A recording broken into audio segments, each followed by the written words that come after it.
I didn't panic out loud. I didn't stomp across lawns or storm a meeting room. I stood in my kitchen with stale air and the faint bite of printer toner from the corner where my old all-in-one sat, and I read the notice again until the words stopped feeling like an insult and started feeling like a puzzle. The HOA's tone was crisp and righteous, the way petty power always dresses itself up as community standards. It claimed I was violating parking rules. It claimed my driveway wasn't approved for what I was doing. It claimed they'd attempted to resolve informally, which was funny because the only informal thing I'd ever gotten was my neighbor Marla's stare, tight smile, clipboard energy, the kind of person who could turn a hedge into a moral failure. I knew this type of story. The neighborhood had its own folklore, the board that loved warnings, the neighbor who treated the rulebook like scripture, the residents who kept their heads down because fighting felt messy. People called it keeping the peace, but it looked a lot like surrender. This wasn't just annoying. It was personal. I was already stretched thin, work pressure, constant small emergencies, the feeling that my life was a stack of plates I'd been told not to drop. The last thing I needed was an HOA nightmare with my own driveway as the stage. I took a breath and read the notice for evidence, not emotion. It had a subject line that sounded official. It had a block of text that referenced governing documents. It had a warning that any continued non-compliance could lead to towing. And, most importantly, it had a timestamp at the top that made it clear when the countdown started. That timestamp became my first evidence prop, because it wasn't just a threat, it was a promise the HOA had made to itself. If they were going to swing authority around, they'd have to be consistent about the timeline they'd chosen. I printed it. Not because paper makes things more real, but because paper makes people more careful. I wrote the phrase, tow authorization notice, at the top of a clean folder and slid the printout inside like I was filing a report for a future version of myself who didn't have time to remember how this started. Then I opened the HOA documents. I wasn't looking for victory speeches or righteous outrage. I was looking for the exact words that controlled their power. The rules were thick and dry, the kind of writing designed to make a normal person give up. Marla loved that. People like Marla count on boredom as a weapon. If the book is miserable enough, no one will read it, and the loudest person gets to interpret it however they want. But my stress did something useful for once. It made me stubborn. I searched for anything about towing, parking, driveways, and notice. I found a section about enforcement procedures and how violations had to be communicated. I found a section about hearings and appeals. I found a section about what counted as common space versus owner space. I didn't assume I understood it on the first pass. I highlighted carefully, then reread, then highlighted again with a different color when I realized the first highlight was more emotional than accurate. That became my second evidence prop, a printed CCR section with fluorescent markings, not as a dramatic flourish, but as a map. The key line wasn't about whether someone liked my driveway. It was about what steps the HOA had to follow before it could authorize any tow action. The rules didn't say, if Marla is irritated, do whatever she wants. They said, in boring language, that notice had to be properly issued and that the owner had a chance to respond through a defined process. So I responded through a defined process. I drafted an email that sounded like I was asking for help, not declaring war. I thanked them for bringing a concern to my attention. I asked for clarification on which rule I was allegedly violating. I requested the specific section number from the governing documents. I asked who had authorized the tow threat and what the procedure was for disputing it. I asked, politely, for confirmation that the HOA would follow its own enforcement steps within the 72 hours it had declared. No insults. No sarcasm. No emotional fireworks. Just questions. I attached a scan of the notice and, underneath it, a screenshot of the highlighted CCR section about enforcement procedures. I didn't accuse them of wrongdoing. I simply acted as if we were all adults trying to be accurate. Then I copied myself. I created a separate folder in my email called Tow Threat Paper Trail and dragged the message there, because I knew what this was going to become, not a neighborhood disagreement, but a documentation contest. Marla saw my car on my driveway that evening and did what she always did when her reality didn't match her authority. She tried to correct it with body language. She slowed her walk to make sure I noticed her. She stopped near the edge of her property and stared long enough that it wasn't accidental. She didn't wave. She didn't smile. She looked at my driveway the way a manager looks at a spill on a floor. I didn't give her anything. I didn't step outside. I didn't meet her glare. I just watched through the window and let her stand there alone with her own frustration. It took less than a day for the HOA to reply, and the reply was exactly what I expected from an organization that confuses rules with dominance. The message didn't answer my questions. It repeated the warning, restated that towing was authorized, and suggested I remedy the violation immediately. In other words, comply first, ask later. They also slipped in a line about community appearance and resident complaints. That was Marla's signature. She loved the phrase resident complaints because it made her feel like a crowd. I printed that email too and added it to the folder. Evidence prop number 1 was the original notice.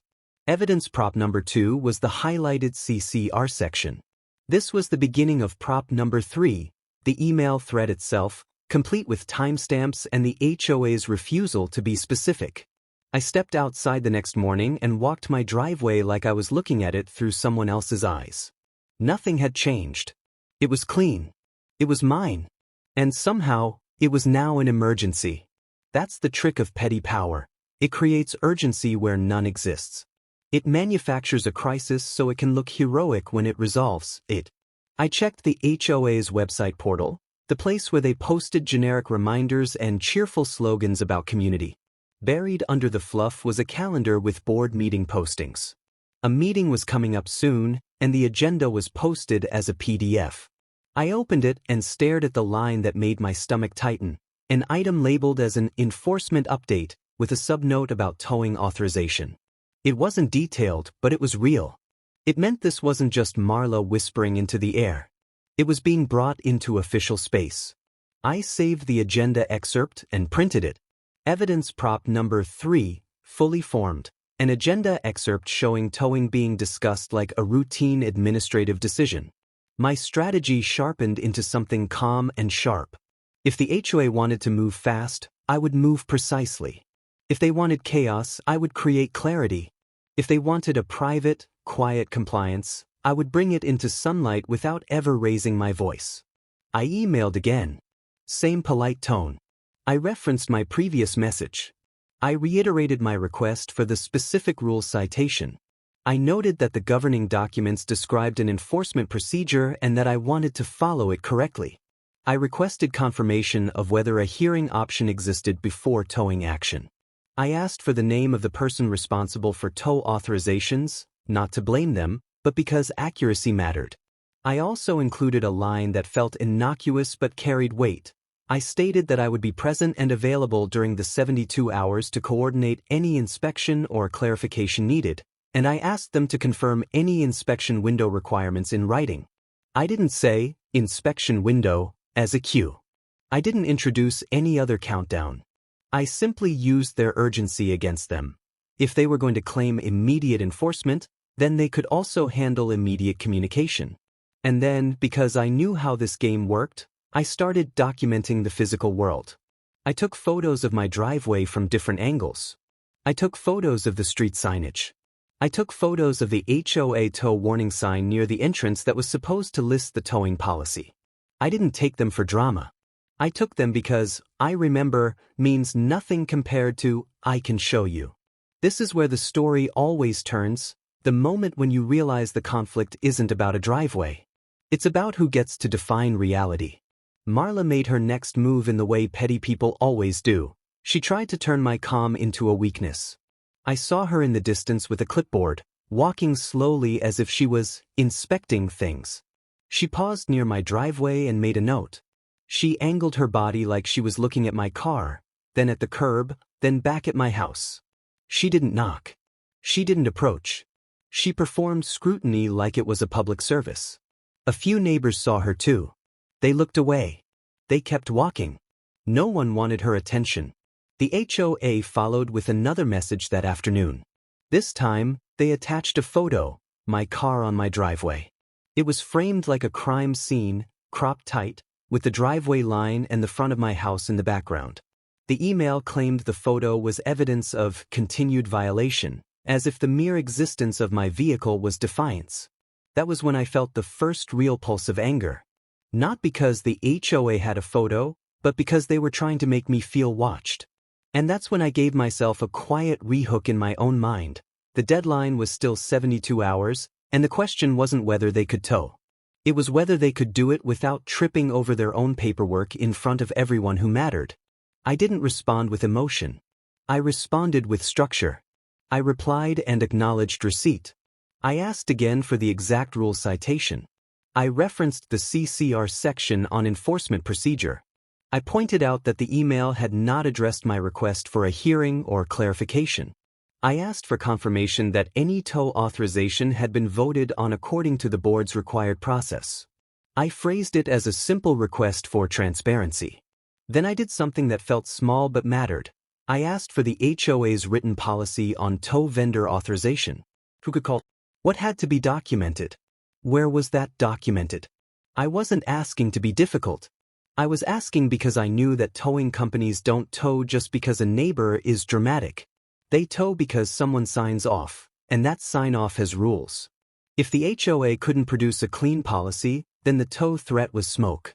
And smoke looks impressive until you ask where the fire is. That evening, I prepared for the meeting. I didn't make a speech. I didn't rehearse a confrontation. I built a packet. The packet was simple: notice printout with timestamp, my email thread with the HOA's non-answers, the highlighted CCR enforcement section, and the agenda excerpt mentioning enforcement and towing. I clipped it together with a plain binder clip and wrote, "Driveway tow threat," on a sticky note, not as a headline, but as a label. It felt ridiculous that I was doing this over my own driveway. It also felt powerful, because the HOA thrives on confusion, and confusion dies in a well-organized folder. The night before the meeting, I hardly slept. My mind kept replaying the same image. A tow truck creeping in, hooks clanking, my car being dragged like a punishment. Not because I couldn't physically handle it, but because it was the kind of public humiliation that sticks. The HOA knew that. Marla knew that. And I knew something else. The faster they tried to move, the more likely they were to skip a step. The meeting room was plain and fluorescent, the kind of space that makes people feel small by design. The board members sat in a line, and Marla sat near them like she belonged there, even if her title didn't technically put her at that table. She had a posture that said she was already right. I didn't glare. I didn't fidget. I sat and waited, my packet on my lap. When the enforcement item came up, the air changed. People shifted. Some looked down at their phones. The board chair started to summarize in vague language, the kind that keeps everything foggy. It sounded like they wanted to move past it quickly, like it was an administrative detail. I raised my hand and kept my voice steady. I didn't accuse anyone of anything. I asked for the specific rule citation that applied to my driveway. I asked what enforcement steps had been taken. I asked who had authorized towing and what documentation supported that authorization. The chair looked surprised, like they hadn't expected anyone to demand specifics. Someone tried to answer with generalities about standards and parking. I responded by referencing the CCR section I'd highlighted, the part about enforcement procedure and notice. I asked where in the process we were, and why a tow threat had been issued without the steps being clear. Marla leaned forward, and even without hearing her words, I could feel her pushing for the simple solution: make me comply and move on. People like her don't like process when it protects someone else. The chair tried to calm it down. The manager, who hadn't answered my emails with anything useful, shifted papers and avoided direct eye contact. The board members looked uncomfortable, because discomfort is what happens when you realize you've been running on autopilot and someone just turned on the lights. That's when I laid out the packet on the table in front of me, not dramatically, just carefully. I pointed to the timestamp on the notice. I pointed to the unanswered questions in the email thread. I pointed to the highlighted CCR section. I pointed to the agenda excerpt. I said, in plain terms, that the HOA had declared a 72 hours countdown and that I was asking them to confirm, on record, that they would follow their own procedures within that timeline. I asked for the tow authorization documentation. I asked for the policy. I asked for the vote record if it existed. The room got quiet. Because suddenly, this wasn't about my driveway. It was about whether the board was making threats without authority. And that's when Marla made the mistake I'd been waiting for. She reached for the packet like she could take control of it, like she could physically possess the narrative. Her body language said she wanted to dismiss it as overreaction. The chair hesitated, caught between keeping peace and admitting uncertainty. The manager finally spoke in the clipped, careful way people do when they're trying not to admit fault. They suggested the tow threat was standard, and that it was meant to encourage compliance. Not that it was backed by a vote. Not that it was supported by the documented procedure. Just that it was a pressure tactic. I kept my tone steady and asked a simple question. If it was only meant to pressure me, why did the notice say towing was authorized? Why was the board agenda referencing towing as an enforcement update? Why was Marla photographing my driveway as if she were collecting evidence? No one answered directly. The chair tried to move on, saying they would look into it.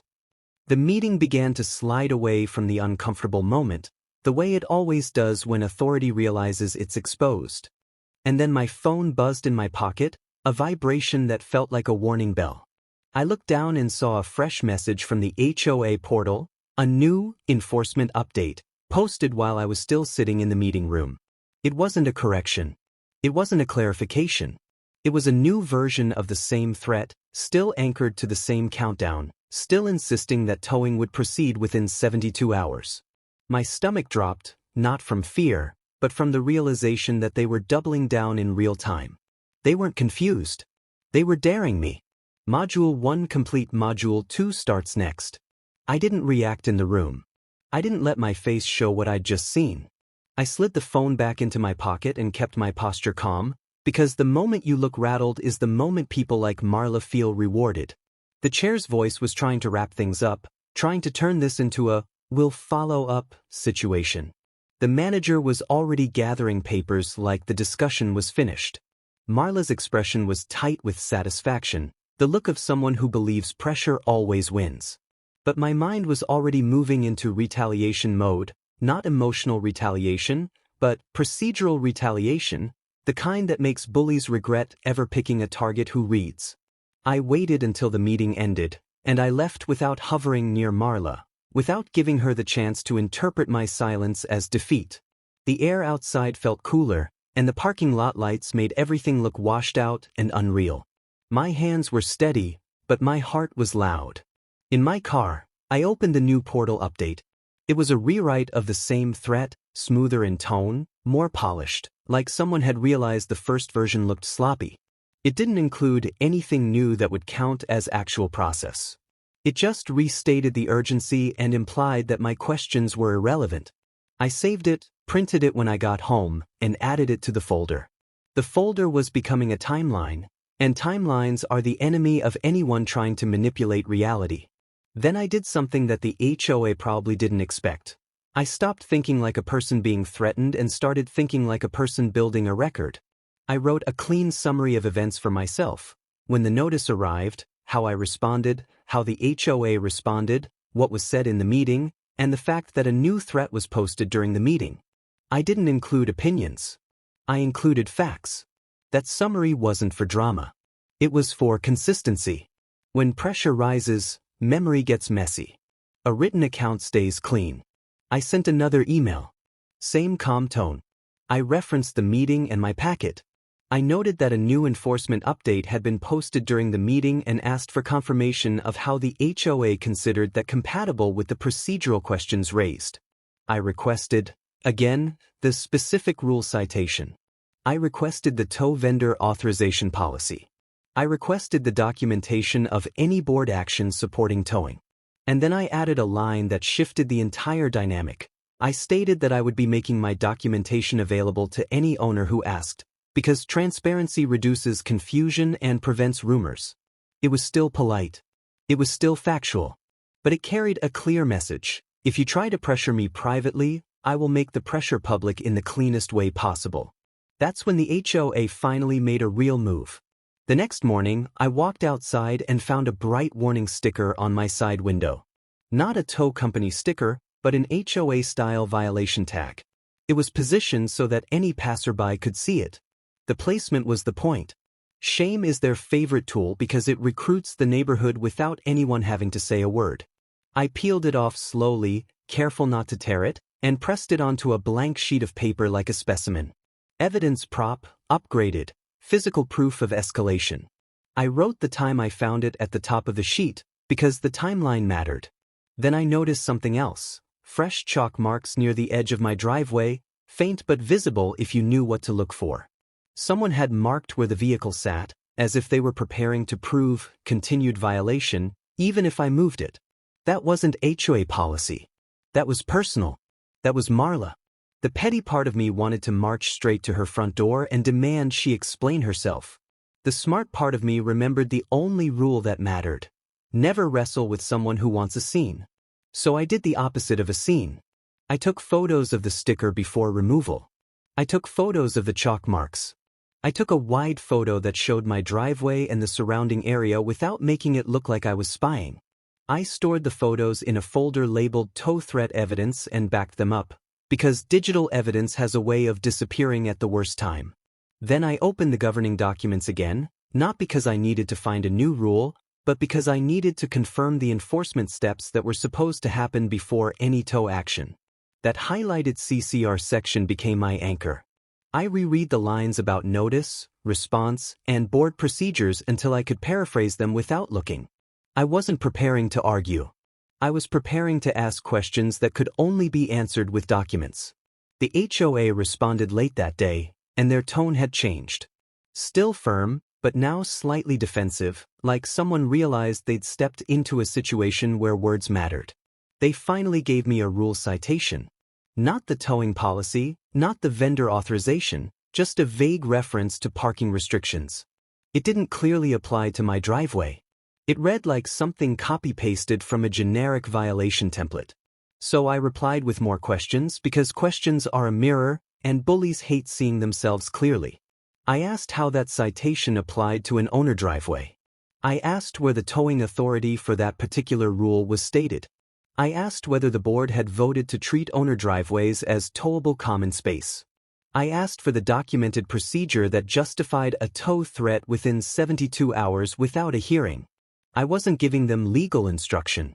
I was asking them to show their own internal compliance. And then the retaliation turned sharper. I saw a tow truck slow roll through the neighborhood later that evening. It didn't hook anything. It didn't stop. It just drove slowly past my home, like a reminder with wheels. The sound of its engine lingered after it disappeared, and the smell of hot asphalt rose off the street in the fading light. That was the moment my strategy became urgent in a new way. The threat wasn't theoretical anymore. Someone had been called. Someone was circling. I didn't assume the tow truck was there for me. I didn't need to. The point was that the HOA wanted me to imagine it was. The next move was obvious. I needed the tow vendor authorization policy, and if the HOA wouldn't hand it over, I needed to make it uncomfortable for them to keep refusing. So I used the board's own structure against them. The agenda excerpt I'd printed wasn't detailed, but it proved towing was being discussed officially. That meant there were minutes, records, and possibly an enforcement log. Please love logs. They also hate when owners ask to see them, because logs turn private power into accountable action. I sent a request for records. Not a dramatic demand, just a clean list of items. Tow authorization policy, enforcement log entries related to my address, the board decision record related to any towing authorization, and the communications that triggered the towing threat. I framed it as a desire for clarity and compliance, because that's the language they pretend to respect. Then I did the social part carefully. I didn't knock on doors like a crusader. I didn't rally a mob. I simply mentioned, in passing conversations with neighbors I already knew, that I'd received a tow threat within 72 hours and that I was working through the official process. I kept my tone light, like I was talking about a weird administrative glitch, not a war. That's how you neutralize shame. You take it away from secrecy and put it into normal daylight. And it worked faster than I expected. A neighbor asked if it was about parking. Another asked if the HOA could really tow from an owner driveway. Another admitted, quietly, that Marla had once tried to tag their vehicle for something equally petty but had backed off when questioned. No one wanted to be on Marla's list. But everyone recognized the pattern when it was in front of them. That was my leverage, and I didn't have to threaten anyone to get it. I just had to let the truth spread at its natural speed. Still, the clock was there. 72 hours. The HOA's favorite weapon. The thing they could hold over my head while pretending they were helping the community. Here's the rehook that kept my spine straight. If they were willing to pressure tow an owner over something this questionable within 72 hours, then anyone could be next, and the only defense was a clean paper trail that exposed their process as sloppy. The HOA finally sent something close to what I asked for, and it wasn't what they thought it was. They emailed me a policy document that looked like a generic one-page summary.